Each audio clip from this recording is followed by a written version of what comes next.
Hi, this is an older cold case that needs to be brought back to light. This is a comment that was put on one of the reports about this little girl.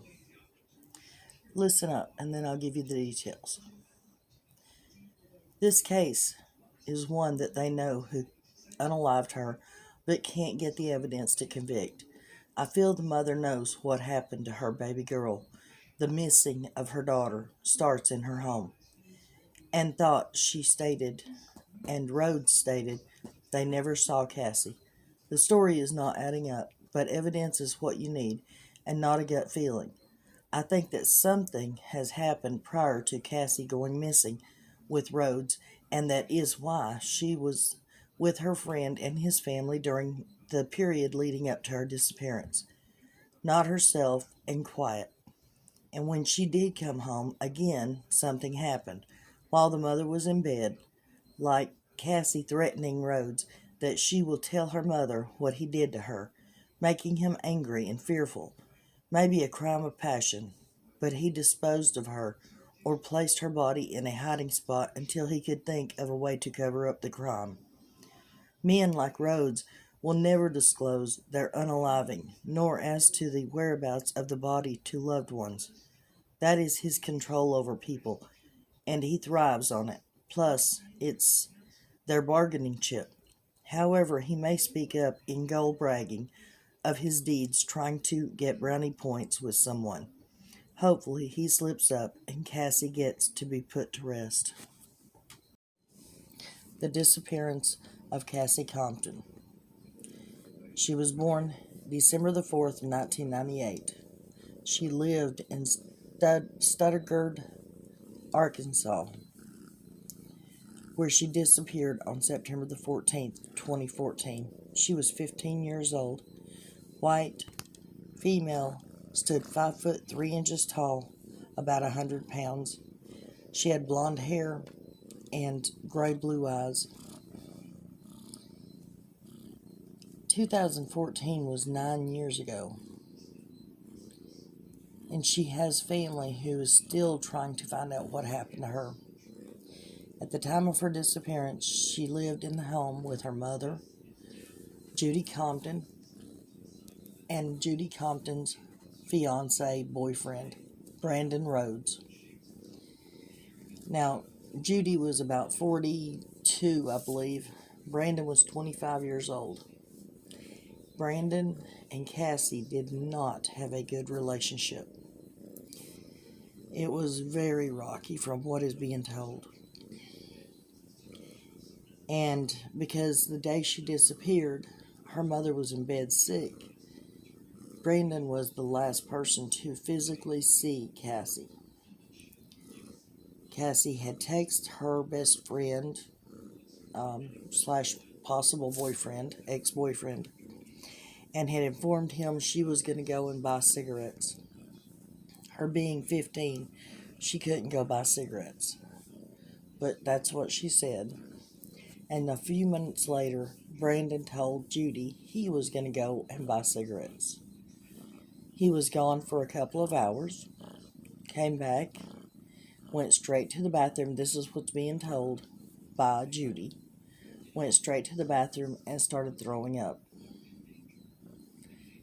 Now, I have learned from someone who knows all these people personally that anytime Brandon done anything wrong, he got sick. So, needless to say, whether it be Cassie's family, the community, friends, neighbors, law enforcement, Brandon has become the main suspect in Cassie's disappearance. There's been a private investigator that works for Halo's Investigations that's been working on this case since a year in. Her name is Tina Stortz. You're going to see pictures of her. You'll see pictures of Cassie's brother, the chief of police. There's also pictures in here of a girl in a TikTok video that went viral a few years back. And everyone thought that that was possibly Cassie. But they look, ironically, just alike except hair color. But it wasn't. It wasn't Cassie. The girl did come forward, and there's a picture of her as her eyes are healing. Because in the viral video, she has two massively black eyes. But as her eyes are healing, she found out about all this, and she came out and, let everybody know she was okay, and it was her in the video. Guys, I'm just telling you all this because I want to help get this case going again. Get people actively looking for this child. I mean, she's no longer a child. She'd be 25 years old, I believe, right now. But I'm just trying to introduce you to some of the facts. Now, in here, you're also going to see a text message from Cassie to her mother. But this was evidently somebody playing a prank on her mother. And it reads, "Hi, Mom. I miss you so much. I want to come home. Mom, I really miss you. I want to come home." Now, that's really cruel. That is cruel. Whoever did that. But you're going to see, the road through town. It's a small rural town. You'll see pictures of Brandon, of Judy. Just, if you haven't heard about this case, guys, go look it up, read about it, watch the videos. And I will be coming out in the next few days as myself discovering, and the person that asked me to look into it start putting together more information. As I said, I'm just trying to give everybody a heads up about who the different people are, the different players. I'll also mention that there was another woman who went missing almost exactly a year later. The same town, knew all the same people, hung out at all the same places. They haven't made a link between the two, but in her case, it's the same thing. No evidence, no leads that are amounting to anything. Nobody saw anything. Her name was Miranda Michelle. Oh, what was her last name? Owens. Miranda Michelle Owens. So, but she was a 40-year-old woman. So, but those two cases are still sort of tied together because of all the similarities and the fact that, they're from the same town, the same officers worked both cases, that kind of thing.